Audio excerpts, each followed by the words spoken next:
আসসালামাইকুম। আজকে আমরা দেখব ক্লাস 7 এর 4.2 বীজগণিত রাশির ভাগ। পূর্বে আমরা দেখেছি বীজগণিত রাশির গুণ।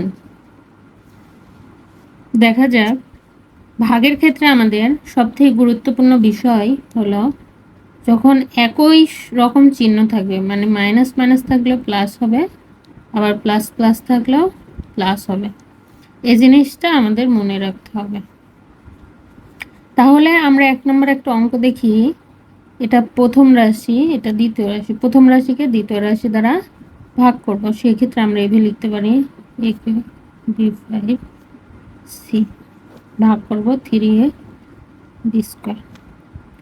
এখানে সূচকের নিয়মে আমরা জানি যে ভাগ থাকলে পাওয়ারে বিয়োগ হয়। তাহলে আমরা এখানে 3 দিয়ে যদি 12 ভাগ করি তাহলে আমরা পাবো 4।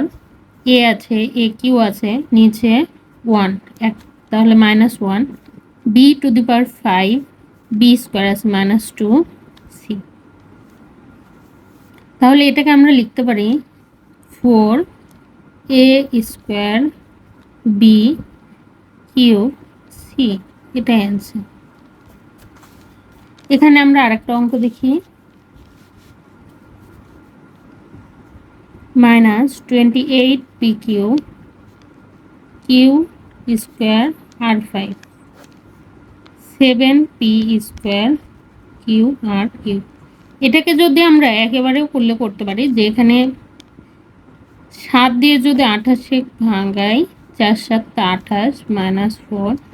এখানে p² আছে, এটাকে যদি কাটি এখানে শুধু আমার থাকে p p q, এখানে কাটলে q পাই, q3 কাটলে এখানে আমার থাকে r²।